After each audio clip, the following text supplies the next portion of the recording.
নমস্কার বন্ধুরা, সবাই কেমন আছো? আশা করি সবাই খুব ভালো আছো। হ্যাঁ, আমরাও খুব ভালো আছি। সবাইকে রথযাত্রার অনেক অনেক শুভেচ্ছা ও ভালোবাসা। আশা করি আজকের দিনটা সবার খুব ভালো কেটেছে। সন্ধেবেলায় আমি আর আমার বরমশাই বেরিয়ে পড়েছি আমাদের বাড়ির খুব নিয়ারেস্ট একটা লোকেশানে, যেখানে খুব সুন্দর রথযাত্রা পালন হয়। তো তোমরা দেখতেই পাচ্ছ। এখানে এসেই দেখি যে ভগবানের প্রসাদ এখানে বিতরণ হচ্ছে। বর তো হাতে ক্যামেরা ধরিয়েই চলে গেল প্রসাদ আনতে, তো এনে আমাকে নিজেই খাইয়ে দিল, আমি আর হাতে নিলাম না।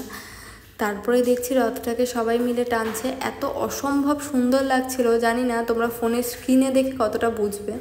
তারপরে যেটা হঠাৎ চোখে পড়লো, দেখি হতভম্ব যে ক্রেন রথকে টানবে। তারপরে দেখলাম না না, আমাদেরও টানার সুযোগ আছে। সুযোগটা মিস না করে আমিও চলে গেলাম রথটা টানার জন্য। বরকে বললাম, তুমি দাঁড়াও, জুতোটা পাহারা দাও, তারপরে তুমি আবার যেও, তখন আমি তোমার জুতো পাহারা দেবো।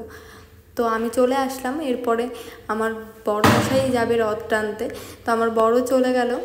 আমি এখানে ভিডিও করছিলাম আর জুতোটা পাহারা দিচ্ছিলাম। স্বাভাবিক, এত ক্রাউডের মধ্যে জুতো রেখে যাব, কোথায় কার পা লেগে কোথায় চলে যাবে ঠিক নেই। তারপরে খালি পায়ে আমাদের বাড়ি ফিরতে হবে, তো আর কোনো জায়গা নেই।